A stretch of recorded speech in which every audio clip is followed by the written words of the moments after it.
Nous allons voir un nouveau tutoriel sur jeanpierrevillette.com sur RebuPay Pro 2020. Donc toujours sur nos payes particulières. Cette fois-ci, nous allons voir les apprentis. Donc en fait, c'est vraiment très important là de bien créer la fiche apprenti par rapport à certaines informations. C'est ce qui va vraiment conditionner et bien après effectivement donc la paye des apprentis.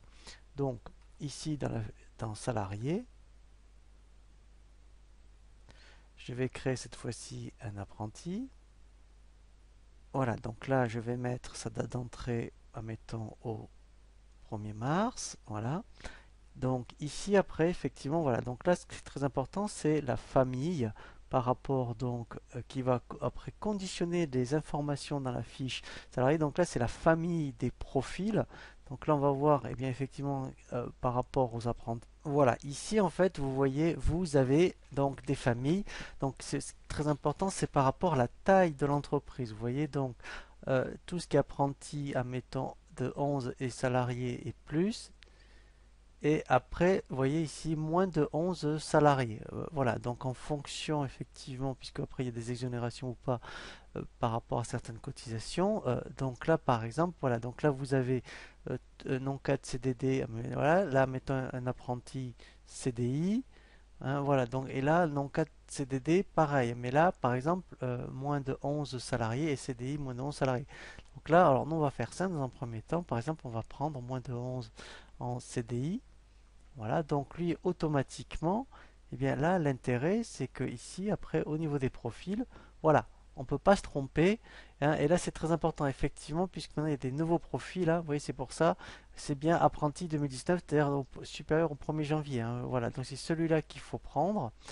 Voilà, donc après ce qui est très important, alors bien sûr il faut renseigner ici tout ce qui va concerner l'état civil, mais après, ce qui est très important après, alors ça va être effectivement sa date de naissance. Alors après, donc dans l'onglet contrat, puisqu'après effectivement, en fonction de s'il a 18 ans, 19 ans, 20 ans, le taux après n'est pas le même au niveau de l'article. Ici, alors dans identité par rapport donc à sa date de naissance, donc là par exemple, je vais mettre, mettons 0, 01, là, par exemple 01.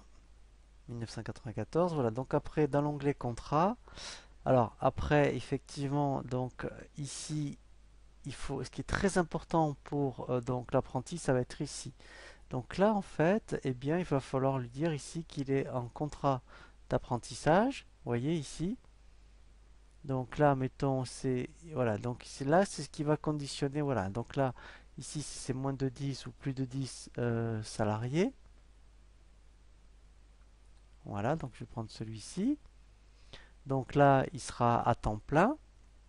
Ensuite, donc là, on n'a pas besoin d'indiquer son salaire puisque le taux horaire va se construire tout seul. Donc par rapport, vous voyez, au profil apprenti. Donc après, bien sûr, il faut mettre un classement conventionnel. Donc si ici, effectivement, eh bien, c'est indiqué. Alors après, pour toutes les informations qui vont concerner vraiment tout le reste, donc par rapport aux salariés, je vous conseille de consulter le tutoriel sur la fiche salariée. Là, ce qui m'intéresse, c'est surtout de vous montrer ce qui est très important pour l'apprenti. C'est donc la famille, ici, le profil, la date de naissance. D'un contrat, ici, il faudra bien mettre, mettons qu'il est ici, contrat d'apprentissage. Après, effectivement, spécificité du contrat. Voilà, donc là, en fait, il n'y a rien indiqué en particulier. Et après, effectivement, donc on va pouvoir créer son bulletin de paye. Donc là, je vais faire créer bulletin.